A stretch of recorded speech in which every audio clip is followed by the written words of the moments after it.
इधर राजस्थान कांग्रेस की चुनाव समिति की बैठक शुरू हुई है। पीसीसी वॉर रूम में गोविंद सिंह डोटासरा की अध्यक्षता में यह बैठक जारी है। मुख्यमंत्री अशोक गहलोत कांग्रेस वॉर रूम में मौजूद हैं। प्रदेश प्रभारी सुखविंदर सिंह रंधावा भी बैठक में मौजूद हैं। वहीं काजी निजामुद्दीन, सचिन पायलट, हरीश चौधरी, नीरज डांगी, शकुंतला रावत, रमेश मीणा, ममता भूपेश, प्रताप सिंह खाचरियावास, लालचंद कटारिया, उदयलाल आंजना, गोविंद मेघवाल, बुरारी मीणा, रघु शर्मा, शाले मोहम्मद भी मौजूद हैं इस बैठक में। बैठक शुरू हो चुकी है। पीसीसी वॉर रूम में यह बैठक जारी है। बैठक की ये तस्वीरें आप देख सकते हैं। और चलिए इस पर ज्यादा जानकारी के साथ पॉलिटिकल एक्टर योगेश शर्मा जी हमारे साथ जुड़ चुके हैं। योगेश जी, बेहद अहम है राजस्थान कांग्रेस की चुनाव समिति की बैठक शुरू हो चुकी है। फिलहाल क्या कुछ जानकारी इसे लेकर, कितनी अहम ये बैठक, किन मुद्दों पर होगी चर्चा?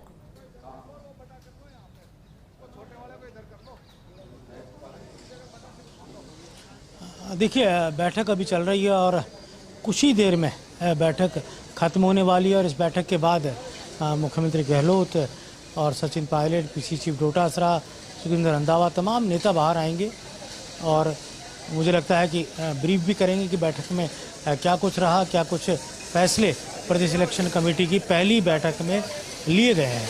तो प्रदेश कांग्रेस अध्यक्ष गोविंद सिंह डोटासरा की ब्रीफिंग होगी, जो इस कमेटी के चेयरमैन भी है। ऑल ओवर जो बैठक का मिजाज है, जिसको लेकर कहा जा सकता है कि कांग्रेस का ये वार रूम जो अपने आप में कहा जा सकता है कि बेहद महत्वपूर्ण कड़ी है। इसी वार रूम में तमाम नेता इस वक्त कांग्रेस की चुनावी रणनीति क्या होगी, किस तरह से हारेंगे, किस तरह से हारने वाले कैंडिडेट को टिकट काटना होगा, किस तरह से जीतने वाले कैंडिडेट्स को मौका देना होगा, विधायक जो प्रेजेंट में हैं कितने टिकट कटेंगे, कौन कौन से नए चेहरे होंगे, ये तमाम जो रोड मैप है, तैयारी का रोड मैप है, चुनाव प्रचार और प्रसार की क्या रणनीति रहने वाली है, किस मुद्दों पर कांग्रेस पार्टी चुनावी समर में उतरी है, कौन कौन से ऐसे नारे होने चाहिए जो राजस्थान में कांग्रेस पार्टी की धुरी बने, कौन से ऐसा कहा जा सकता है कि पूरा एजेंडा होना चाहिए जिसके आधार पर भारतीय जनता पार्टी का जो नारा है, नहीं सहेगा राजस्थान, इसके काउंटर में राजस्थान की कांग्रेस क्या नारा लेकर आए। क्योंकि अब चुनाव पूरी तरह से संगठन के जरिए अब पूरी रूपरेखा बनाने का काम शुरू हो चुका है। प्रदेश इलेक्शन कमेटी के जो समिति के सदस्य हैं जल्दी ये अलग अलग ज़िलों में जाएंगे, अलग अलग ग्रुप्स में जाएंगे और उसके बाद वहाँ मौजूद जो भी दावेदार हैं उनके नामों को जांचना शुरू करेंगे, नाम इकट्ठे करना शुरू करेंगे और जो योग्य होगा उसके पैनल बनाकर प्रदेश इलेक्शन कमेटी के सामने रखेंगे। प्रदेश इलेक्शन कमेटी फिर औपचारिक पैनल बनाकर सेंट्रल से जुड़ी जो देश की कांग्रेस है उसकी जो राजस्थान से जुड़ी स्क्रीनिंग कमेटी है उसके समक्ष वो पैनल जाएंगे।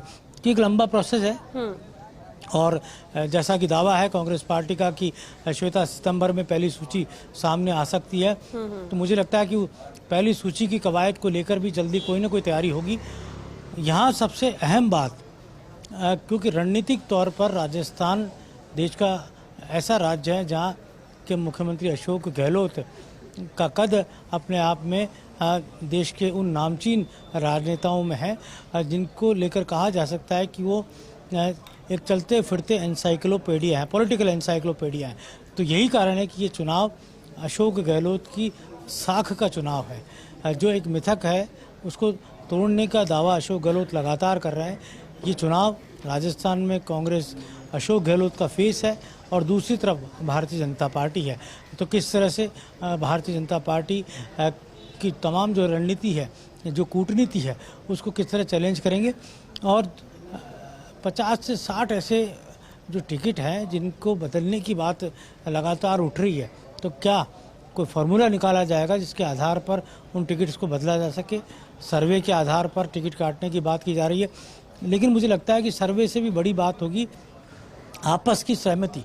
आपस की सहमति जब तक इलेक्शन कमेटी के सदस्यों की आम राय, कोर कमेटी की आम राय एक साथ नहीं बनेगी, तब तक ऐसा हो नहीं पाएगा।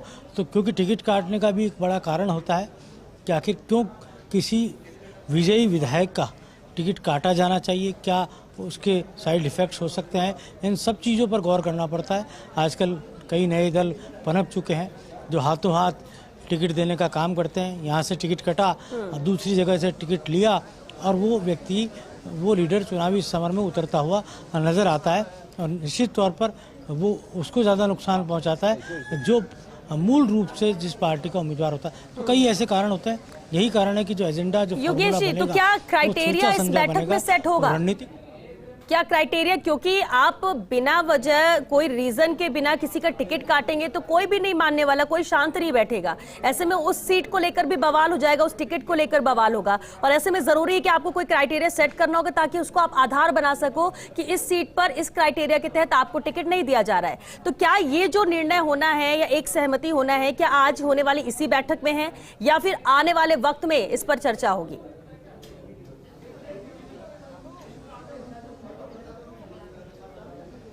देखिए श्वेता, बड़ा सवाल है। आपको ध्यान होगा कि 13 निर्दलीय विधायक है इस वक्त राजस्थान की विधानसभा में। 13 में से 12 ऐसे हैं जो कांग्रेस से टिकट मांग रहे थे, उनको कांग्रेस पार्टी ने टिकट नहीं दिया। वो 12 के 12 बतौर इंडिपेंडेंट चुनावी समर में उतर गए और वो निर्दलीय चुनाव जीत गए। ये अलग बात है कि वो आज कांग्रेस के साथ हैं। उन तमाम 12 जो जीते हुए विधायक हैं इंडिपेंडेंट, उन तमाम ने अशोक गहलोत का पर्टिकुलरली पर्सनली साथ दिया और मुख्यमंत्री बनने में उनके नाम को लेकर अग्रणी रहे। लेकिन यहाँ ज़रूरी ये हो जाता है कि क्या जो इंडिपेंडेंट जीते हैं, क्या कांग्रेस उनको टिकट देगी या वहाँ उनको टिकट देगी जो हार गए थे पिछली बार इन्हीं निर्दलियों से और करीबी अंतर से भी कुछ चेहरे चुनाव हार गए थे। तो ये भी एक सवाल है कि ये भी एक अपने आप में एक एजेंडे का पार्ट होता है कि क्या जो 13 निर्दलीय जो अभी हैं और जिनमें से लगभग सभी कांग्रेस का टिकट चाह रहे हैं, 20 पीस से आए 6 विधायक जो हैं वो भी कांग्रेस का टिकट चाह रहे हैं। हम राजेंद्र गुड़ा की बात इसमें नहीं करें तो 5 विधायक तो ऐसे हैं जो कांग्रेस का टिकट चाह रहे हैं। तो क्या उनको टिकट मिलेगा? तो ये ऐसे कुछ सवाल हैं जिनको लेकर प्रदेश इलेक्शन कमेटी चर्चा करती है, सुझाव आते हैं, सुझाव के बाद पर उनकी नोटिंग होती है और जो तमाम नोटिंग है प्रभारी सुखजिंदर रंधावा उन तमाम बातों को कांग्रेस के आला कमान के सामने रखेंगे, मल्लिकार्जुन खड़गे, राहुल गांधी के सामने रखेंगे। फिर तय होगा कि क्या प्रारूप बनना है, किस आधार पर किस तरह से टिकट देना है।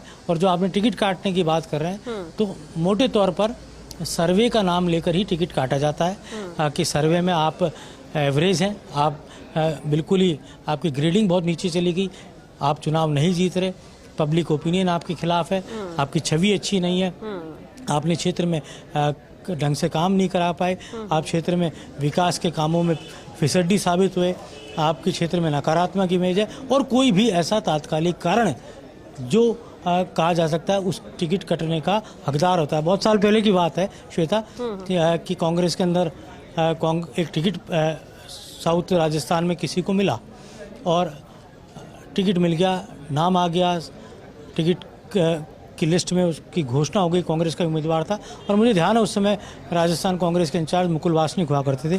तभी किसी ने एक फ़ोटो मुकुल वासनिक और कांग्रेस हाईकमान सोनिया गांधी तक भिजवाई। फ़ोटो में जिसको टिकट मिला था वो आरएसएस के जो पथ संचलन में गणवेश के अंदर पथ संचलन करते हुए वो फ़ोटो था और उसमें वो नज़र आ रहा था। जैसे ही फ़ोटो ऊपर तक पहुंचा और बाद में वो टिकट काट दिया गया। तो जो मैंने तत्कालिक कारण की बात की, तत्कालिक कारण भी कुछ ऐसे हो जाते हैं जो कहा जा सकता है टिकट कटने का बड़ा आधार बनते हैं। तो पूरा एक लब्बो लुबाब ये है कि ये पहली बैठक है, इस पहली बैठक से बहुत ज़्यादा उम्मीद नहीं की जानी चाहिए, बल्कि अगली बैठक का शेड्यूल इसमें तय होगा। और कहा जा सकता है कि अब तमाम जो प्रदेश इलेक्शन कमेटी के सदस्य हैं वो अब जिलों के दौरों पर जाएंगे, जिलों के दौरों में क्लस्टर वाइज जाएंगे और उसके बाद वो वहाँ पर अलग अलग विधानसभा क्षेत्रों से अलग अलग दावेदारों के नामों का पैनल बनाने का काम करेंगे। जातिवार पैनल होगा, एक जाति के सभी नहीं होने चाहिए पैनल के अंदर, ये भी एक ध्यान रखा जाता है। तो तमाम क्राइटेरिया 50% युवाओं को टिकट देने की बात है, महिलाओं को टिकट देने की बात है, उसका भी ध्यान रखा जाना चाहिए। और तो ये तमाम पहलू हैं जिनके आधार पर वो जाएंगे। अब कितना समय उनको दिया जाता है, कितना वक्त दिया जाता है कि इतने समय में वो अपने अपने जो उनको जिले आवंटित हो वहाँ जाकर दौरा करने के बाद वो पूरे नामों की एक लिस्ट या पैनल बनाकर प्रदेश इलेक्शन कमेटी तक भेजे। ये तमाम जो तैयारी है ये इस बैठक में इसको लेकर एक मोटे तौर पर एजेंडा सामने आएगा और जिसके आधार पर मुझे लगता है अगली जो बैठक होगी उसमें ये तमाम दौरे फाइनल करने के बाद, जिलों के दौरों के बाद जो इलेक्शन कमेटी के सदस्य हैं वो जयपुर आएंगे। फिर लगता है ये दूसरी अगली जो बैठक होगी तभी होगी, और इस अगली जो बैठक होगी उसमें काफ़ी कुछ निचोड़ सामने आ जाएगा। बिल्कुल योगेश जी, क्योंकि कुछ देर बाद ये बैठक खत्म होने वाली है और उसके बाद इनके रिएक्शंस भी बहुत अहम रहेंगे। आपका रुख वापस करेंगे। फिलहाल के लिए आपका शुक्रिया इस पूरी जानकारी के लिए।